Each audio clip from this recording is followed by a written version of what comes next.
மாவட்டத்தின் ஒரு சிறிய கிராமம் சோலைமலை.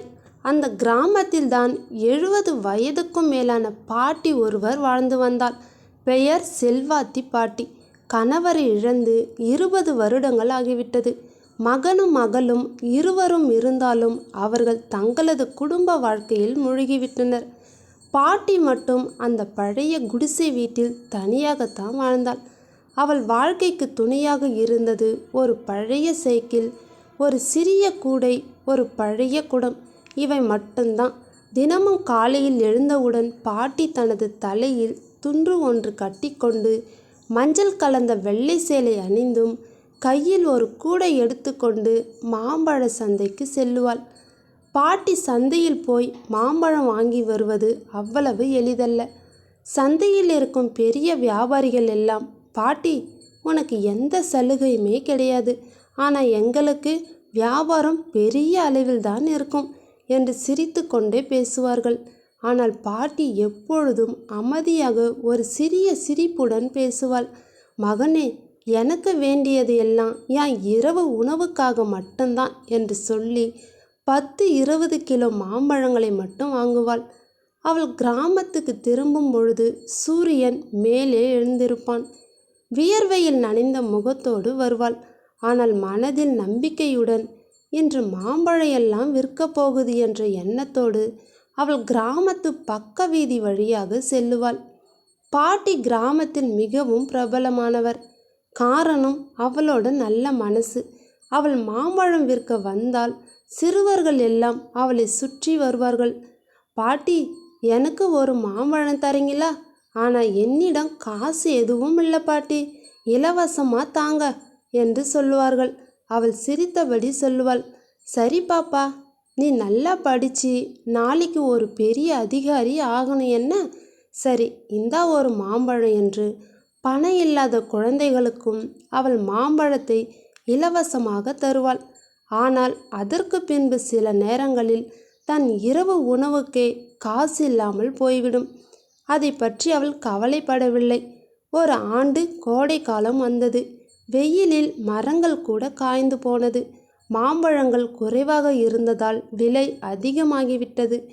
பாட்டி கடன் வாங்கி மாம்பழத்தை வாங்கினாள். ஆனால் அன்றைய மழையில் பாதி மாம்பழம் கெட்டு போய்விட்டது. பாட்டி வீட்டில் அமர்ந்தபடி அழுதாள். இவ்வளவு பெரிய வயசில் கூட கடன் வாங்கி வாழுறேன், ஆனால் எதுக்காக? ஒரு ஜான் வயிற்றுக்காகத்தான் என்று அழுது கொண்டிருந்தாள். அவளது குரலில் அந்த நம்பிக்கை இழந்த துயரம் இருந்தது. ஆனால் மறுநாள் காலை மீண்டும் அவள் கூடையை எடுத்துக்கொண்டு வெளியில் சென்றாள். வாழ்க்கை நிற்கக்கூடாது என்பதற்காக. ஒரு நாள் பாட்டியின் கிராமத்துக்கு நகரத்திலிருந்து ஒரு கல்லூரி மாணவன் வந்தான். பெயர் அருண். அவன் பாட்டியிடம் மாம்பழத்தை வாங்கினான். ஆனால் அவளது சிரிப்பு, அவளது மனதை உருக்கும் பேச்சு அவனை வியப்பில் ஆழ்த்தியது. அருண் வீடு திரும்பியதும் ஒரு வீடியோ ஒன்று எடுத்தான். ஏழை பாட்டியின் உழைப்பின் கதை என்ற தலைப்பில். அந்த வீடியோ சமூக வலைத்தளங்களில் மிக வேகமாக பரவியது. ஆயிரக்கணக்கானோர் பாட்டியை பாராட்டினர். பத்திரிகையாளர்கள் வந்து அவளது கதையை பதிவும் செய்தனர். அடுத்த வாரம் பாட்டியின் வீட்டுக்கு பலர் வந்தனர். வந்தவர்களில் யாரோ ஒருவர் அவளுக்காக இறக்கப்பட்டு ஒரு சிறிய மாம்பழக் கடை அமைத்து கொடுத்தார். இனி வெயிலில் சுற்ற வேண்டாம் பாட்டி, நீங்கள் இங்கே அமர்ந்து மாம்பழத்தை விற்கலாம் என்று கூறினார். பாட்டியின் கண்களில் நீர் வழிந்தது. இது என் வாழ்க்கையோட பெரிய பாக்கியம் தங்கமே என்று அழத் தொடங்கினார். அந்த நாளிலிருந்து செல்வாத்தி பாட்டி மாம்பழக் கடையில் அமர்ந்து மகிழ்ச்சியாக வியாபாரம் செய்ய ஆரம்பித்தாள். அவளது கடை அருகே குழந்தைகள் தினமும் வருவார்கள். அவளது சிரிப்பு இன்னும் அதே மாதிரி இனிமையாகவே இருந்தது. குழந்தைகளும் சந்தோஷமாக இருந்தார்கள். ஒரு நாள் பாட்டி சாய்ந்தபடி கடையில் தூங்கிக் கொண்டிருந்தாள். முகத்தில் ஒரு பெரிய அமைதி ஒன்று இருந்தது. அவள் பக்கத்தில் இருந்த பல மாம்பழங்கள், குழந்தைகள், புன்னகைகள் அவளது வாழ்வின் மிக பெரிய சாட்சி. அவள் வாழ்ந்தது ஒரு சிறிய வாழ்க்கை தான், ஆனால் அதன் மனம் முழு கிராமத்தையும் நிறைந்தது.